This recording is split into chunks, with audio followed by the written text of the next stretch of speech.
రాష్ట్ర ప్రజలు జగన్మోహన్ రెడ్డి అవినీతి పాలనను చీత్కరించుకుని 151 ఎమ్మెల్యే సీట్ల నుంచి 11 సీట్లకు పరిమితం చేసిన ఇంకాను జగన్మోహన్ రెడ్డికి బుద్ధి రాలేదని తిరుపతి పట్టణాభివృద్ధి సంస్థ చైర్మన్ డాలర్స్ దివాకర్ రెడ్డి మండిపడ్డారు. జగన్మోహన్ రెడ్డి తన వ్యవహార శైలిని మార్చుకోకపోతే ప్రజలు ఓట్లు కాదు కదా కనీసం రోడ్ల మీద కూడా తిరగనివ్వరని హెచ్చరించారు.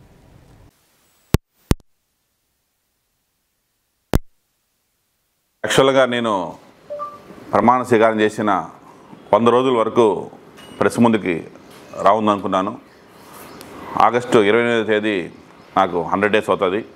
సో ఆగస్టు 29th ఉదయం భారీగా అందరినీ పిలిచి ప్రెస్ పెట్టాలనుకున్నాను. కానీ బ్యాడ్ టైం. నిన్న మార్నింగ్ నుంచి ఫుల్ వర్క్స్లో ఉన్నాను.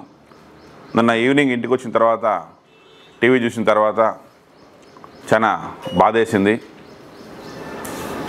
మాజీ ముఖ్యమంత్రి వైఎస్ జగన్మోహన్ గారు నెల్లూరుకి ప్రకటన రావటం, వచ్చినప్పుడు అక్కడ మాట్లాడినటువంటి మాటలు విని చాలా బాధేసి ఈరోజు అన్ఎక్స్పెక్టెడ్గా రాత్రి కనుక్కొని ప్రెస్ మీట్ పెట్టడం జరుగుతుంది. కనీసం ఇప్పటికైనా వాళ్ళు 2019 ఎలక్షన్లో 151 సీట్లతో ప్రజలు మీకు అధికారాన్ని ఇస్తే 5 సంవత్సరాలు తిరగక ముందుగానే 11 సీట్లతోనే మిమ్మల్ని పరిమితం చేసేస్తే దానికి కారణం ఏందనేది అట్లీస్ట్ మీరు తెలుసుకోనేటువంటి పరిస్థితుల్లో ఉండి ఈరోజు కూడా మళ్ళీ అదే విధంగానే అదే మాటలే ఒక పెద్ద చిన్న ఏమీ లేకుండా నోటికి ఎట్టొస్తే అట్లా మాట్లాడి ఒక పార్టీకి అధ్యక్షుడిగా నువ్వు అట్లే మాట్లాడుతున్నావు, నీ పార్టీలో ఉన్నటువంటి మాజీ ఎమ్మెల్యేలు కావచ్చు, మాజీ మంత్రులు కావచ్చు, వాళ్ళు అట్లే మాట్లాడుతున్నారు.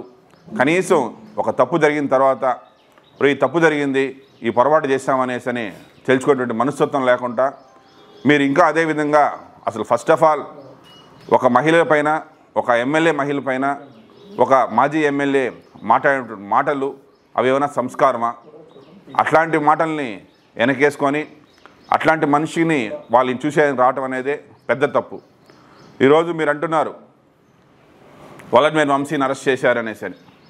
వల్లభనేని వంశీ అనే వ్యక్తి ఏ రకంగా మాట్లాడాడో, ఒక తల్లిని ఎంత ఘోరంగా అవమానించాడో, ఎన్ని రకాలుగా వాళ్ళని పర్సనల్ లైఫ్లోకి వెళ్ళి ఇతనేదో 80 సంవత్సరాలు 90 సంవత్సరాల వయసు అయినలాగా ఇతనికి అన్నీ నాకు భూలోక బ్రీను వీరబ్రహ్మణ్య స్వామి అనే విధంగా వల్లభనేని వంశీ అతనే మొత్తం అతనికి తెలిసి అన్నీ జరిగినాయి భారతదేశంలో అనే టైప్లో అతను ఫీల్ అయిపోయి అసలు ఒక తల్లిని ఎట్లంటే అంత అగౌరవంగా అసెంబ్లీలో మాట్లాడి వాళ్ళంత బాధ పెట్టిన వ్యక్తిని అరెస్ట్ చేయటం తప్పనేసని ఈరోజు ఆంధ్ర రాష్ట్రం ఎవరు అనట్లేదు, ఒకే ఒక వ్యక్తి జగన్మోహన్ రెడ్డి మాత్రమే తప్పు అంటున్నాడు. అదేవిధంగా ఈరోజు ఒక లిస్టు పెట్టుకొని చదువుతున్నాడు, మా పార్టీ ఉన్నటువంటి మాజీ ఎంపీలని, మాజీ ఎమ్మెల్యేలని, మాజీ మినిస్టర్లని అందరిని అరెస్ట్ చేస్తున్నారు అనేసి అని. ఒకసారి వీళ్ళు ఏమన్నా నెహ్రూలా గాంధీలా అని ఒకసారి మీరు తెలుసుకోండి. వీళ్ళు లాస్ట్ మీ ప్రభుత్వం ఉన్నప్పుడు ఒక ఎంపీ ఏ విధంగా ఏ వీడియోలు చేసి ఎవరికి ఏం చూపించాడనేసి అని ప్రజలందరికీ తెలుసు. అట్లాంటి ఎంపీని అరెస్ట్ చేయడం తప్పని చెప్పి ఈరోజు వాళ్ళు చూసానికి వెళ్తున్నారు. ఒక ఫ్యాక్షన్ లీడర్ అనేటువంటి ప్రకాష్ని అరెస్ట్ చేసేదానికి పోతే వాళ్ళ దగ్గరికి పోయేసి అక్కడ అదేవిధంగా మీరు హంగామా చేస్తున్నారు. లాస్ట్కి మొన్న మీ కారు కిందన పడి ఒక మనిషి చనిపోతే కూడా అట్లీస్ట్ దాని గురించి ఇంతవరకు మీ పార్టీకి సంబంధించిన వాళ్ళు ఎవరు కూడా వాళ్ళ ఇంటికి పోయేసి వాళ్ళకి ఏమైనా మంచి చెడులు చేద్దామనే పని లేకుండా ఒక గంజాయి మత్తులో గంజాయి అమ్మే వ్యక్తిని చూసేదానికి వెళ్ళి ఇవన్నీ అరాచకాలు చేస్తూ ఇంకా కూడా మీరు మారకుండా ఎప్పుడో సీఎం చంద్రబాబు నాయుడు గారిని స్టూడెంట్ లైఫ్లో గలాట్ జరిగింది, చెప్పుతో కొట్టినారు. ఏందా మాటలంతా? అసలు మీ వయసు ఎంత? మీరు అది చూశారు అప్పుడు ఏమన్నా జగన్మోహన్ రెడ్డి గారు? మీరేమన్నా మీరు మాట్లాడే సంస్కారం ఏంది? అది మీరు 10 మందిలో యూత్కి ఏం సందేశం ఇస్తున్నారు? మీరు ఇది పద్ధతేనా? ఇది పద్ధతేనా అడుగుతున్నా మిమ్మల్ని. నేను అసలు మీరు నోటికి వచ్చినట్టు మాట్లాడతారు, మీ కేటర్ని రెచ్చగొడతారు, మీరు మాట్లాడిన దానికి పక్కన మీతో చెంచాగాలు తప్పట్లు తడతారు. ఏం పద్ధతి ఇది? దీన్ని చూసేసానా సొసైటీ మొత్తం ఈ విధంగా చెడిపోతారంటే కారణం మీలాంటి నాయకులు ఉండడం వల్లనే ఈరోజు రాష్ట్రం అధోగాలు అయిపోయింది. 20 సంవత్సరాలు వెనక్కి వెళ్ళిపోయినాం. 2014లో రాష్ట్రం విడిపోయిన తర్వాత ఆ రోజు భగవంతుడు దయతో ప్రజలందరూ అండతో నారా చంద్రబాబు నాయుడు గారు ముఖ్యమంత్రి అయిన తర్వాత ఒక అమరావతి ఒక రాజధాని పెట్టి దానికి కావాల్సినటువంటి రూపురేఖలన్నీ వాళ్ళు అంత కష్టపడి చేసిన తర్వాత మీరు 5 సంవత్సరాలు వాళ్ళ వంతు అప్పుడున్నటువంటి మా పార్టీ తెలుగుదేశం పార్టీ 5 సంవత్సరాలు ఏం డెవలప్మెంట్ చేసింది అనేసి కళ్ళ ముందు కనిపిస్తుంది. ఈరోజు మీరు ఎక్కడో కాకపోతే ఒకసారి మీరు ఎప్పుడైనా ఆ ప్యాలెస్ నుంచి 2019-24 వరకు ప్యాలెస్ నుంచి బయట తిరిగి ఉంటే మీ రాష్ట్రంలో మీకు తెలిసి ఉంటాయి ఏం జరిగింది రాష్ట్రంలో అనేసి. మీరు ప్యాలెస్లో కూర్చొని ప్యాలెస్లో నుంచి ఎవరో ఒక 2-3 మేము చెంచాగాలను పక్కన పెట్టుకునేసి వాళ్ళు చెప్పిందే మీరు వినేసి మీరు ఇంట్లో కూర్చొని ఎట్ట అవుతుంది, మీరు రండి తిరుపతికి రండి, రేణిగుంటకు రండి చూపిస్తాను మీకు నేను. ఆ రోజుల్లో మీకు ఒక ఎలక్ట్రానిక్ క్లస్టర్ని పెట్టి ఒక సిలికాన్ కంపెనీ కావచ్చు, ఒక కార్బన్ కావచ్చు, ఒక డిక్సాన్ కావచ్చు, ఇదే విధంగా కొన్ని వందల కంపెనీలు రాష్ట్రంలో తెచ్చినటువంటి ఘనత ముఖ్యమంత్రి చంద్రబాబు నాయుడు గారిది. మీరు వచ్చిన తర్వాత 2019 నుంచి 2024 వరకు వచ్చేటువంటి డిక్సాన్ కంపెనీ కూడా బలవంతంగా వాళ్ళని తరివేసి వాళ్ళపైన లేనిపోని కేసులు పెట్టేసి అవన్నీ కూడా చేసి వాళ్ళని పులివెందులలో ఫ్యాక్టరీ పెట్టకపోతే మీ డిక్సాన్ నుంచి పెరికేస్తానని బ్లాక్మెయిల్ చేసిన ఘనత మీది. కానీ ఈరోజు మళ్ళీ ప్రజలు ఒక ఛాన్స్ అని ఇచ్చి పొరపాటు చేసామని తెలుసుకొని 2024 ఎలక్షన్లో ఎవరు ఊహించిన విధంగా భారతదేశంలోనే హయ్యెస్ట్ స్ట్రైక్ రేట్తో, హయ్యెస్ట్ మెజారిటీస్తో, హయ్యెస్ట్ ఎమ్మెల్యే సీట్స్తో, హయ్యెస్ట్ ఎంపీ సీట్స్తో ఎన్డీఏ కూటమిని అధికారంలోకి తీసుకొచ్చిన ఘనత ఒక ముఖ్యమంత్రి నారా చంద్రబాబు నాయుడు గారిది. ఈరోజు చంద్రబాబు నాయుడు గారంటే భారతదేశంలోనే నెంబర్ 1 ముఖ్యమంత్రి. ప్రపంచంలోనే ప్రతి ఒక్క అధ్యక్షుడు కూడా టక్కని భారతదేశం అంటే మోడీ గారి తర్వాత గుర్తొచ్చేటువంటి పేరు నారా చంద్రబాబు నాయుడు గారు. ఎందుకంటే టెక్నాలజీ అంటే, డెవలప్మెంట్ అంటే ఎప్పుడో 90స్లోనే ఏసీ 2020లో విజన్ చూపిస్తాం హైదరాబాద్ అని చెప్పి 20 సంవత్సరాలు ఎప్పుడో అప్పుడున్నటువంటి 90స్లోనే చెప్తే అందరూ నవ్వారు. బట్ ఇప్పుడు చూస్తున్నాం 2020 హైదరాబాద్ సిటీ ఎలా ఉందనేసి. అంత దూరదృష్టి ఆలోచించే వ్యక్తిని మీరు ఎట్లంటే అట్లా మాట్లాడతారు. కనీసం మీ వయసు ఎంత, మా సీఎం గారి వయసు ఎంత, అతను ఏవి తప్పు చేయకుండా అరెస్ట్ చేసినటువంటి వ్యక్తి వైఎస్ జగన్మోహన్ రెడ్డి. నువ్వు వచ్చి ఈరోజు ఒక రౌడీ షీట్ను అరెస్ట్ చేసిన దానికి, ఒక గంజాయి ముక్తులు అరెస్ట్ చేసిన దానికి, మహిళలపై ఏమంటే మహిళా ఎమ్మెల్యేపై ఏమంటే అవి మాట్లాడిన వ్యక్తిని మీరు చూసేదానికి వచ్చేసి మళ్ళీ మీరు ప్రెస్ మీట్ పెట్టి ఏమంటే మాట్లాడడం అనేది సంస్కారం కాదు. దయచేసి మీరు ఇప్పటికైనా మీ తప్పును తెలుసుకోండి. ఈ విధంగా కానీ మాట్లాడకపోతే రాబోయేటువంటి ఎలక్షన్లో మొన్న వచ్చిన 11 సీట్లు కూడా మీకు ఖచ్చితంగా ప్రజలైతే వేయరు. మీరు ఇప్పుడు ఏం చెప్తున్నారు, బెదిరిస్తున్నారు. మా గవర్నమెంట్ వస్తే మేము అది చేస్తాం, మేము కేసులు పెడతా ఉంటాం. కానీ అట్లీస్ట్ ఇప్పుడైనా మీరు మీ తప్పు తెలుసుకొని మా ప్రభుత్వం వస్తే మేము ఈ కంపెనీ చేస్తాం, మా ప్రభుత్వం వస్తే మీకు ఈ ఉద్యోగాలు ఇస్తాం, మా ప్రభుత్వం వస్తే మహిళకి చేస్తామని చెప్పి మర్చిపోయి ఇప్పుడు కూడా మీరు 24 గంటలు మీరు కావచ్చు, మీ మాజీ ఎమ్మెల్యేలు కావచ్చు ఏం చెప్తున్నారు, మా గవర్నమెంట్ వస్తే మీ ఊరిని వదలం, మేము కేసులు పెడతాం, మేము అన్నీ ఆపేస్తామని చెప్తున్నారు. కానీ ఒక్క ఎమ్మెల్యే అయినా, ఒక ఎంపీ అయినా, కనీసం ఈరోజు మీ పార్టీకి సంబంధించిన వాళ్ళు ఎవరైనా సరే మీరు ఈ విధంగా చేస్తే మేము వచ్చిన తర్వాత మేము కంపెనీలు ఇస్తాను ఎవరూ ఏమీ చెప్పకుండా ఇంకా బెదిరిస్తూ భయపిస్తూ ప్రజలందరినీ భయాందోళన తీసుకొని పోయేటువంటి ఘనత మీ వైఎస్ జగన్మోహన్ రెడ్డికి మాత్రమే. ఇది ఖచ్చితంగా ఇది అవుతుంది తప్పితే అట్లీస్ట్ మీరు ఇప్పటికైనా ఈరోజు మీరు చూడండి, ఈరోజు ఆంధ్ర రాష్ట్రంలో క్రైమ్ రేట్ తగ్గిపోయింది, డెవలప్మెంట్స్ పెరుగుతున్నాయి. ఒక సిఆర్డీఏలో ఒకసారి అక్కడికి వెళ్ళి చూసినట్టయితే ఒక్కొక్క వారానికి ఎంత ఇంప్రూవ్మెంట్స్ అవుతున్నాయి, ఎంతమందితో మీటింగ్స్ జరుగుతున్నాయి. మొన్నటికి మొన్న యువ నాయకుడు నారా లోకేష్ గారు, సీఎం గారు సింగపూర్కి వెళ్ళి ఆడ మీటింగ్స్ పెడుతున్నారు. దానికి ముందు లోకేష్ గారు యూఎస్కి వెళ్ళారు, యూరోప్కి వెళ్ళారు. ఇన్ని మీటింగ్స్ పెట్టి ఇన్ని కంపెనీస్ తీసుకొని వచ్చి ఈరోజు కళ్ళ ముందు కనిపిస్తూ ఉన్నాయి. తిరుపతిలో ఇదే 2014-2019 వరకు ఎన్నో స్టార్ హోటల్స్ రావాలని చెప్పేసి అని ప్రయత్నం చేసినా కూడా వీళ్ళ మీద ఉన్నటువంటి భయంతో ఎవరు ఏ స్టార్ హోటల్ పెట్టలేదు. ఈరోజు వచ్చేటువంటి సంవత్సరం లోపలే తిరుపతిలో చెప్తున్నా నేను, ఒక లెమన్ ట్రీ హోటల్ వస్తుంది, ఒక నోవాటెల్ హోటల్ వస్తుంది, ఒక మ్యారిట్ హోటల్ వస్తుంది.